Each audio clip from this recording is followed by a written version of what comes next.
Good afternoon, Dunkirk and Fredonia listeners, and welcome back to News at Noon. News at Noon is brought to you by Fredonia Radio Systems on WCVF 88.9 and WDVL 89.5. I'm News Director Lee Pye here today with Sara, Lodespoto, Scott Bassett, Joshua Ribakove, as well as Hunter Halterman and Sports Director Matt Volz. With this top of the hour update, we'll bring you the latest of SUNY Fredonia's campus news and events, sports, weather, and music, as well as national and international news. First up, we'll bring it to Scott for our latest campus news updates. Next Tuesday, April 2nd, there is a student art sale being held. It is an opportunity for students to sell and or purchase a variety of artistic goods. It is being held between 9 a.m. and 6 p.m. in the multipurpose room of the Williams Center. Tomorrow, March 27th, in the Rockefeller King Concert Hall, the Western New York Chamber Orchestra is performing.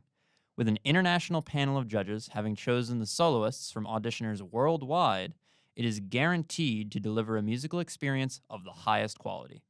The doors open at 7 o'clock and the concert starts at 7:30 p.m. From 7 to 8 p.m. today, there will be a tour of the Marion Art Gallery. It is a perfect opportunity to meet the people who work there and enjoy the wonderful art held there, including the current exhibition of art, Is Anything the Matter by Layla Ali. That's it for campus news. Now let's send it back to Lee. Thanks, Scott. Next up, we have local news. A recent college council meeting at SUNY Fredonia discussed with President Stephen Colson about the financial enrollment problems. The problems that SUNY Fredonia has had. Colson said that we are not the only SUNY school dealing with this. The presentation slides held information from articles from West Virginia and Arizona schools struggling with financial enrollment difficulties as well. Then he showed about SUNY schools enrollment dropping by 19.7% in the last decade.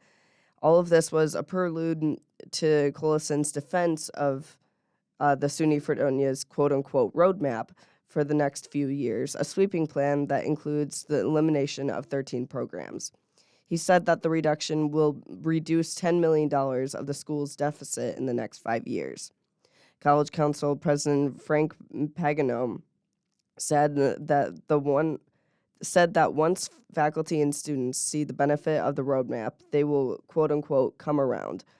Some might say otherwise, though, considering the new organization Students for Fredonia has held multiple events and protests going against Colson's decision on cutting many of the arts and language programs. Michael Kelly, the school's top financial official, stated that the revenues are up $1.6 million so far this semester over what was budgeted. However, that's because SUNY Fredonia's budget for just 2,730 spring 2024 students. The actual head count is just short of the 3,000 students. Kelly is now transferring and taking a position at the Williamsville School District instead of SUNY Fredonia. In Cherry Creek, a former church was recently broken into allegedly by members of a Facebook group that explores abandoned buildings in Western New York. The building, however, is not abandoned. It's currently under repairs. Neil Burns, who purchased the lot about 6 years ago, originally was going to make it a brewery, but then the pandemic hit and he decided against it. Burns' wife noticed at the Facebook group called Abandoned and Beyond Buffalo, New York, where she saw people trespassing into her own private property. The person or persons who broke in actually broke the entrance door, which was more than 100 years old. The Facebook group said that they will contribute to the cost of the damage. However, no payment has been sent over. The Facebook group did end up taking down the post. That's it for your local news update. Now let's send it to the sports guy, Matt Volz.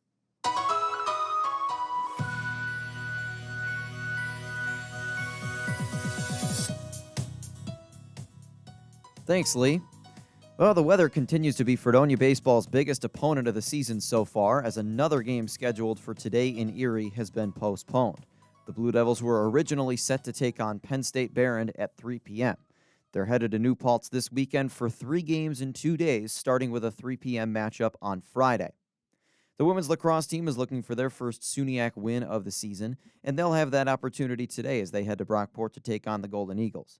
Fredonia enters play coming off of back-to-back losses, most notably a 20-3 shellacking at the hands of Cortland on Saturday. Today's game starts at 4 p.m. And Fredonia's outdoor track and field season begins this weekend with a 2-day meet at Geneseo. The Blue Devils have 5 meets on their schedule before the SUNYAC Championships in May. The meet begins on Friday and will run through Saturday. The NFL approved several new rule changes at this week's owners' meetings. Most notably, kickoffs will look drastically different in 2024. Players will be shifted downfield in an attempt to reduce high-speed collisions that often result in injuries. The league is also attempting to increase returns by moving touchbacks to the 30-yard line. The NFL says that with the new kickoff rules, they hope to increase return rates by more than double while reducing the rate of injury.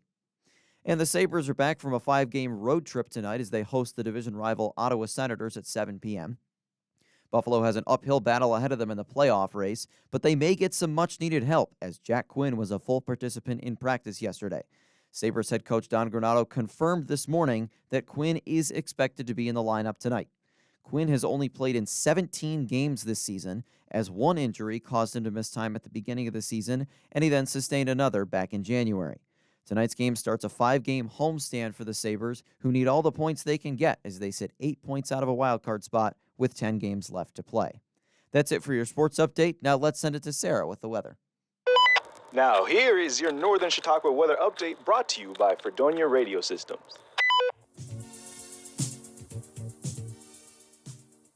Hey y'all, the wind is throwing us all over the place today as we reach a gloomy 50.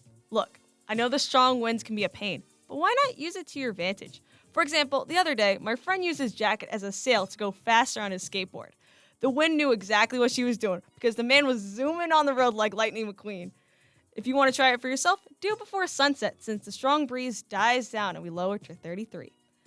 I think the weather realized we had enough of the excessive clouds because tomorrow is sunny with a high of 44. You know, for some reason, every time the sun is out, my day is automatically a 6 out of 10. I know you're probably crazy busy at the moment, but spend at least a meal outside to soak in some rays. Hopefully, it'll raise your mood enough not to notice the nighttime shifting to a cold 32. That's it for your 2-day weather. Keep listening. I'll be back with your rest of your weekend forecast. For now, let's take it to Lee for a local music update.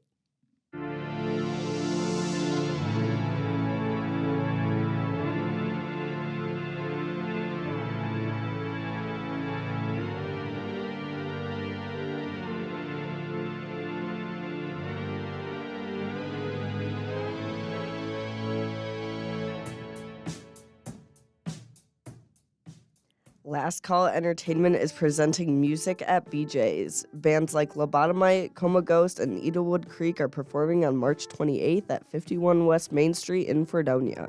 Doors are at 9 p.m. and music is at 10 p.m. Foxhead Entertainment is also presenting some bands at the Creek House. The Bughouse Bash is presenting bands like Saint Blind, Oscar's Cash, Asteroid Day, and Livin' Groove. The show is on April 6th. Doors are at 8 p.m. and music is at 9 p.m. DM Creek House IG on Instagram for the location of the show. That's it for music news this week. Now let's bring it to Josh for national and international news.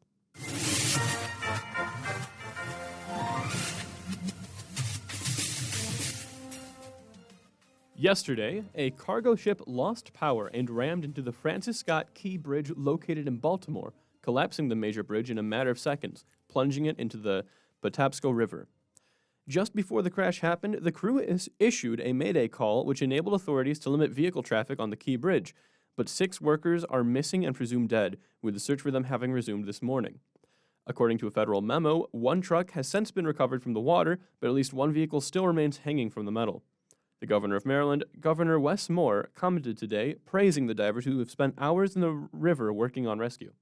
He stated, quote, "They are down there in darkness where they can literally see about a foot in front of them. They are trying to navigate mangled metal, and they're also in a place it is now presumed that people have lost their lives. So the work of these first responders, the work of these divers, I cannot stress enough how remarkable these individuals are." End quote. Maryland lawmakers are also in the process of drafting emergency legislation to help workers that are affected by the bridge collapse, with Senator Bill Ferguson and Delegate Luke Clippinger attempting income replacement for the thousands of workers that rely on operation at the Port of Baltimore. Tuesday marks a victory for the LGBTQ community abroad, as Argentina's legal system is convicting 11 former officials of crimes against humanity concerning abuse of trans people. The case is regarding the former military dictatorship's practice of committing sexual violence against transgender women. The trial, occurring at the court in La Plata, has spanned almost 4 years now, and human rights groups estimate that 30,000 people suspected of opposing the military government had been abducted and systematically tortured in detention centers. The 11 defendants are facing sentences regarding their roles in the killing, torture, sexual violence, and other crimes against humanity. One defendant has been sentenced to 25 years in prison. The other 10 have been sentenced for life. The judges acquitted one other former official, and this trial involves 600 victims, as well as cases of soldiers stealing babies from detained mothers and handing them over for adoption to members of the dictatorship. This practice has resulted in hundreds of Argentinian individuals growing up with false identities and unaware of their true origins. It's been a long while since somebody won the Mega Ball lottery, but last night a person in New Jersey overcame the odds and won the jackpot, a whole $1.13 billion. That's right, folks, billion with a B. The $1.13 billion jackpot is the 8th largest prize in U.S. lottery history. This puts an end to a dry streak where the last one was December 8th, a total of 30 straight drawings without a winner. The lucky numbers were 7, 11, 22, 29, 28, and the gold Mega Ball 4. In case you were wondering, the odds of winning the Mega Millions jackpot is estimated at 1 in 302.6 million. If you're feeling lucky, the next big drawing in the U.S. lottery will be the Powerball jackpot tonight, estimated to be worth $865 million. That does it for today's national and international news. Now let's bring it back to Sara for your weekend forecast. Friday's kicking off the weekend with sun and strong wind speeds at 43 degrees. Special thing about this upcoming Friday, it's my lovely friend JD's birthday. Happy birthday, JD! I miss you, my Aries twin. While he blows out his birthday candles, the mighty winds continue into the night as we reach the low 30s. Even though it's the warm 50s, the outdoors is looking miserable on Saturday due to the cloud coverage surrounding us. To not feel the gloom, remember that about 70% of dog owners sign their pet's name on their holiday cards. So, instead of lying in your bed all day, start being friendly with your dog owners. And by Christmas, you'll receive a holiday card from Fido.